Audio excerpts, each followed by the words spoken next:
오늘 이 시간에도 또 살아계신 하나님께서 여러분들의 생각과 또 마음을 비춰주셔서 주의 말씀이 깨달아 주시고 또 내게 주시는 말씀으로 받아들이는 은혜가 오늘 저와 여러분에게 있으시기를 주의 이름으로 축복합니다. 주일마다 이 에베소서의 말씀을 함께 나누어 가시면서 1장부터 3장까지는 우리가 왜 어떻게 해서 어떤 존재였는지 또 어떻게 해서 구원받았는지 그 교리적인 부분에 대해서 말씀해 주셨다면 에베소서 4장부터는 그러면 구원받은 하나님의 백성이 어떻게 이 세상에서 살아가야 될 것인가 라는 부분에 대해서 말씀해 주시고 있습니다. 오늘은 특별히 이 함께 읽은 본문에 있는 말씀을 보면 우리가 누구라라는 그 정체성에 대한 부분이 확실해야 된다라는 그런 부분을 우리에게 말씀해 주시고 있고, 그 정체성이 분명한 사람의 열매가 무엇인가? 그러면 그 열매는 어떻게 맺어가는 것인가? 라는 부분에 대해서 우리에게 잘 말씀해 주시고 있는 부분입니다. 그래서 우리 8절 말씀 세번역 성경으로 보시면 이렇게 기록이 되어 있습니다.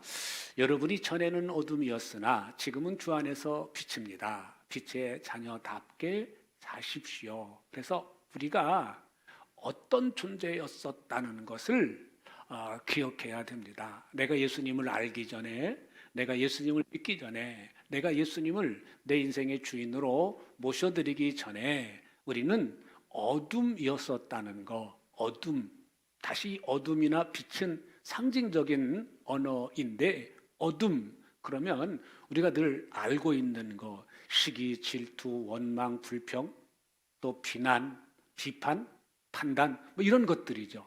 우리 안에서 끊임없이 가만히 있어도 이것이 어렸을 때부터 훈련이 되어져서 뭐 한 가지 실수를 했으면 그 실수를 인정하는 것이 그렇게 쉽지 않습니다. 그래서 그거를 감추려고 그러고, 그거를 드러나게 되면 굉장히 얼굴이 화끈화끈거리고, 그게 우리의 그 삶의 기준이에요. 그러다 보니까 내가 어떤 짓을 했든 들키지만 않으면 된다 라는 거예요. 그래서 그런 것을 가장 우리가 가까이서 본 매스컴을 통해서 확인할 수 있는 것이 이제 그 정치하는 사람들이죠. 드러나기 전까지는 절대 아니다라고 그분들의 특징이, 나는 안 했다, 안 했다 그러다가 드러나면은 조금씩 인정을 해요. 즉 그게 가장, 근데 그분들이 정치인이기 때문에 그분들의 실상이 드러나고 막 그러는 것이지, 사람의 모습이 차이가 없다고 성경은 우리에게 말씀을 해주고 있습니다. 어둠의 특징은 인정하는 것을 싫어하고, 그리고 드러날 때야 그때는 이래서랬다, 그걸 또 임기응변으로 회피를 하고 변명을 하고 하는 것이 어둠의 특성입니다. 근데 오늘 말씀에서 보니까 전에는, 예수 믿기 전에는, 예수님을 알기 전에는, 예수님을 내 인생의 삶의 주인으로 모셔드리기 전에는 어둠이었다. 그렇게 살아왔다. 그런데 이제는 뭐라고 말씀하죠? 이제는 주 안에서 빛이다. 지금 현재 여러분의 아이덴티티는, 지금 현재 여러분의 정체성은 빛이라는 거예요. 내 스스로 빛을 비출 수가 없으니까 성령께서, 하나님께서 내게 비춰주시는 빛을 받아서 이 어둠 속에서 밝은 빛을 드러내는 것이 바로 우리의 특징이죠. 그래서 빛이다 라고 말하면서 한마디 더 하시는 것이 뭐냐면, 이제 너희가 주님 안에서 빛이니까 빛의 자녀답게 살라 라고 이렇게 말씀을 합니다. 이 자녀답게 살라. 그렇게 얘기하죠. 여러분, 우리가 살아가다가 보면 가문이라는 것이 있잖아요. 가문. 그래서 저희 자녀들도 초등학교 때 다닐다 보니까 저는 이제 한평이신데 우리 조상이 어떻게 돼요?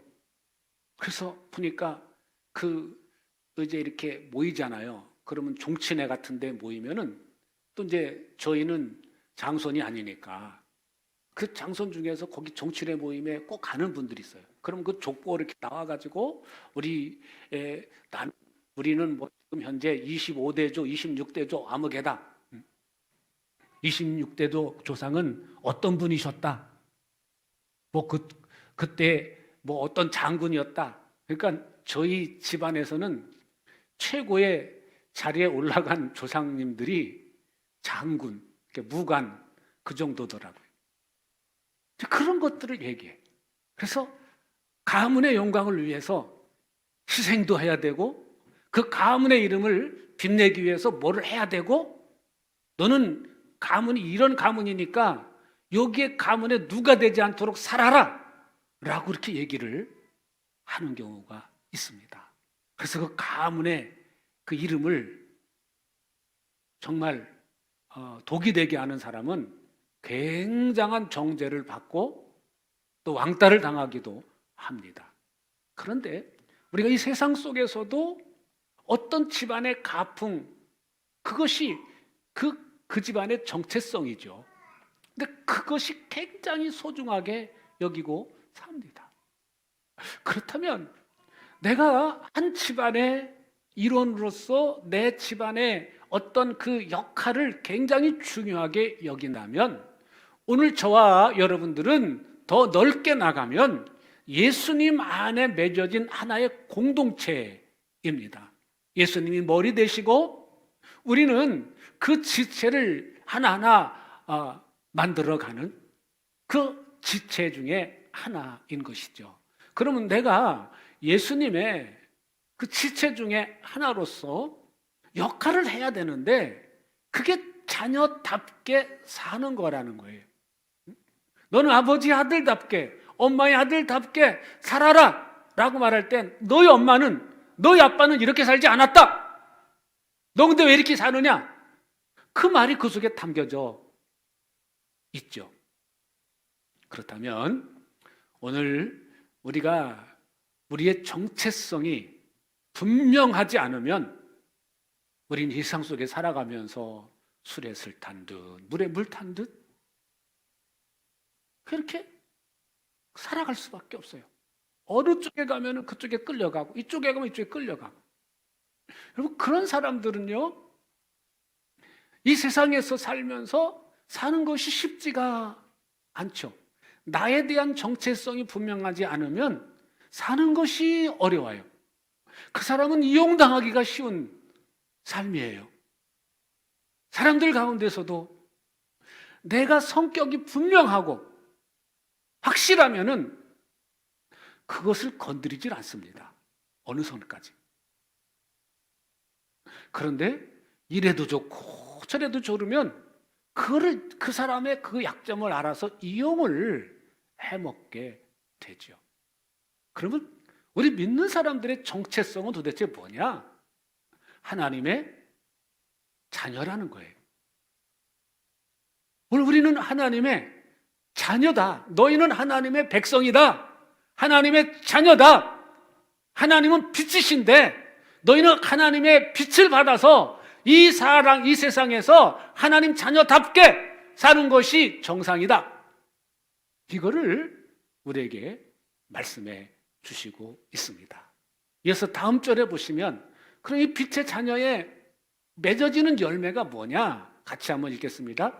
빛의 열매는 모든 선과 의와 진실입니다. 라고 이렇게 말씀해 주시고 있습니다. 선과 의와 진실 이 세 가지를 우리에게 말씀해 주고 있어요. 갈라디아서 5장 22절 23절에서는 오직 성령의 열매는 그러면서 사랑과 실학과 화평과 자비와 용서 이렇게 하면서 쭉 9가지가 나오잖아요. 그 9가지 열매를 소개를 해주고 있는데 오늘 여기 말씀에서는 3가지, 모든 선과 의와 그리고 진실, 이 3가지를 우리에게 말씀해 주시고 있습니다. 선을 말할 때 어떤 한 가지가 아니라 모든 선이라고 이렇게 표현을 해주고 있습니다. 나를 통해서 선한 열매들이 맺어질 때 그 사람은 빛의 자녀답게 사는 사람들이다. 나를 통해서 의의 열매들이 맺어질 때 그러면 빛의 자녀가 분명하다. 나를 통해서 저 사람의 말은 믿어도 돼, 신뢰해도 돼 라고 다른 사람이 인정해 줄 정도면, 그런 열매가 맺어지면 그 사람은 빛의 자녀답게 사는 것이 분명하다. 그런 의미에서 볼 때 오늘 여러분 자신의 내면을 들여다볼 때 과연 내 삶을 통해서 선한 열매들이 맺어지고 있는가? 내 삶을 통해서 의의 열매들이 맺어지고 있는가? 나를 통해서 진실의 열매들이 맺어지고 있는가? 라는 부분을 여러분 스스로 점검해 보시고 나에게 요만큼이라도 그런 부분이 보인다면 예수님의 비유처럼 그런 사람은 빛의 자녀가 분명하고 그 작은 것이 시작이 돼서 하나하나 맺어져서 겨자씨 한 알이 아주 작은 씨앗이지만 그 속에 생명이 있기 때문에 예수의 생명이, 빛이 그 속에 비추어지고 있기 때문에 점점 자라나서 새들이 깃들일 정도로 그 겨자씨 작은 씨앗이 성장을 해서 새들이 깃들일 수 있을 정도의 나무로 성장해 나가는 것처럼 여러분들 속에 그런 열매들이 보이기 시작한다면 하나님께서 내 삶에 놀라운 빛을 비추고 계시구나. 그래서 그 빛을 자꾸 더 많이 받으려고 기도하게 되고, 그 빛을, 하나님께서 비춰주시는 빛을 더 많이 받으려고 성령님 도와주세요, 성령 하나님 날 도와주세요, 나 붙잡아주세요, 지켜주세요, 내가 이 세상 속에서, 이 어둠 속에서 빛을 비추는 삶을 살기 원합니다. 그 기도를 드리고 자꾸 하나님의 은혜를 구하게 될 줄로 믿습니다. 옆 사람한테 한번 질문해 보시기 바랍니다. 우리 집사님, 우리 권사님을 통해서는 그런 열매들이 맺고 계시죠? 맺어지고 계시죠?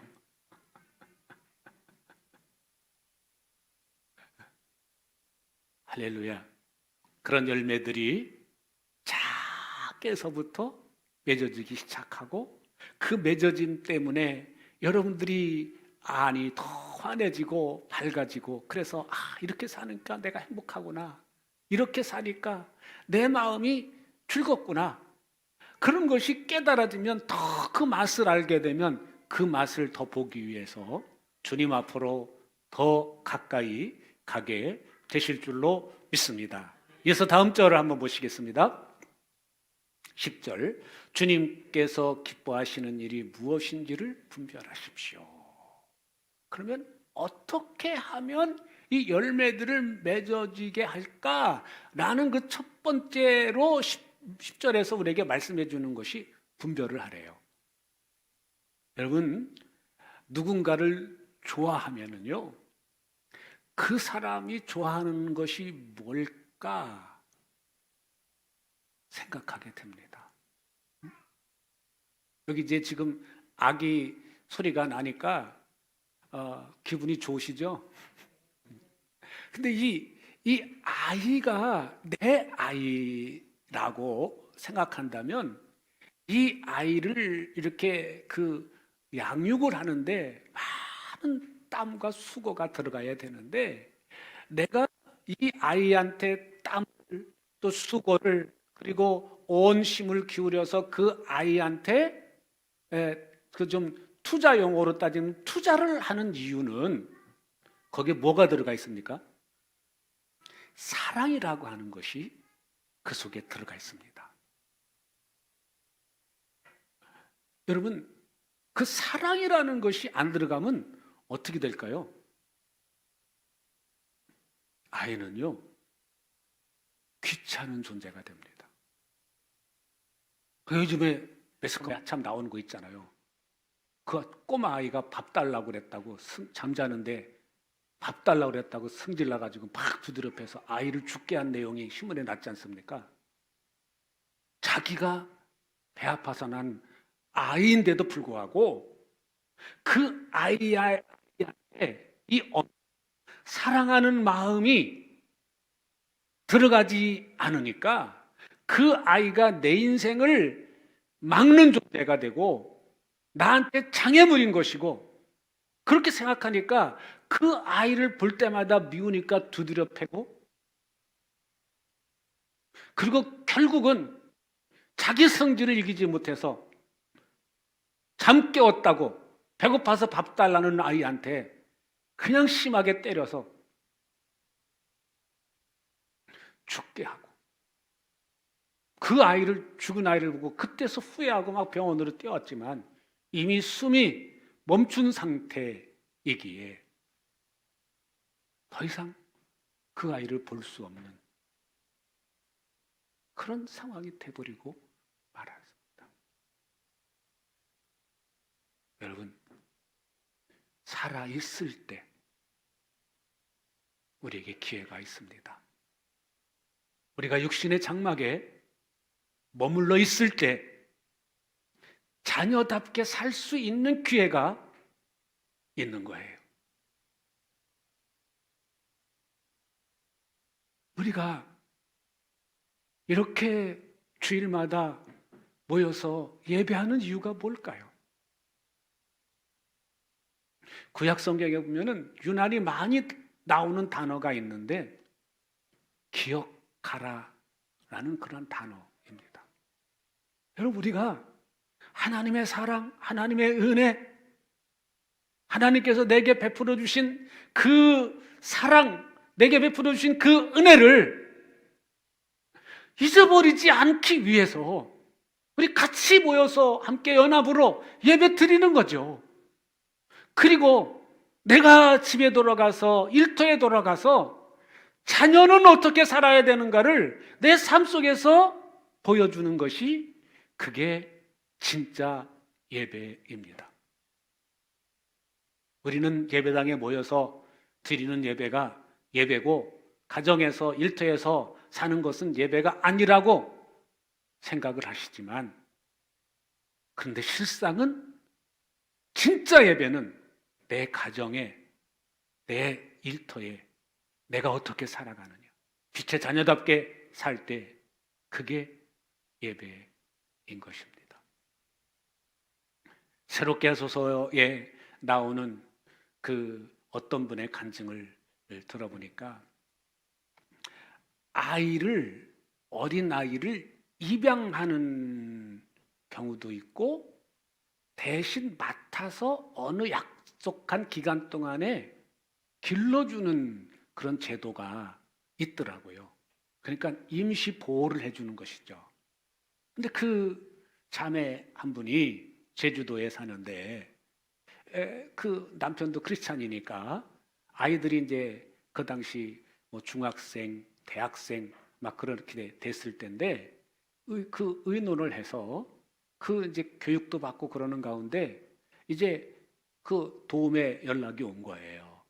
그래서 그 아이를 이제 5년 계약하고 그렇게 이제 맡아서 기르는데, 그 아이가 너무 사랑스러운 거예요. 처음에는 힘들고 어려웠지만 시간이 갈수록 그 아이를 사랑하는 마음이 넘쳐요. 그런데 문제는 주일날 예배를 드리는데, 교회가 조금 규모가 있는 데는 아이를 이렇게 같이 와서 예배를 못 드려요. 왜냐하면 이제 아이가 좀 커가면은 막 움직이고 그러니까 예배 전체 분위기가 문제가 되니까 유아방이 따로 있어요. 그 유아방에서 아기 엄마들이 여러 명이 와가지고 아기를 막 뛰어다니고 그러니까 간혹가다 예배당에서 막 아멘하는 소리, 까르륵 웃는 소리, 또 뭐 그냥 찬양하는 소리 들을 때마다 하나님 저 뭐예요? 저는요 예전처럼 저도요 그렇게 예배 드리는 저는요 예배 드리는 것 같지도 않고요 예배당에만 왔다 갔다 가고요 예배 드리는 기분도 참 예배당에 와야 될 필요가 있는가요? 그러면서 원망주로 그렇게 기도를 했대요. 그런데 어느 날 또 그런 기도를 드리는데 분명한 하나님의 음성이 들리는데 얘야 지금 내가 하는 행위가 예배란다. 지금 네가 이 어린 아이에게 이 아이에게 내가 이렇게 땀을 흘리면서 예배당에 와서 이렇게 하는 그 행위가 예배란다 라는 그런 분명한 하나님의 음성이 들리니까 그때부터는 내가 전에 습관대로 예배당에 앉아가지고 예배당에 와서 앉아들고 말씀 듣고 그리고 함께 찬양하고 또 하는 그런 것들만 예배인 줄 알았는데 그게 아니고 지금 현재 아이가 어릴 때에는 그 아이가 잘 자랄 수 있도록 최선을 다해서 하는 것이 예배란다.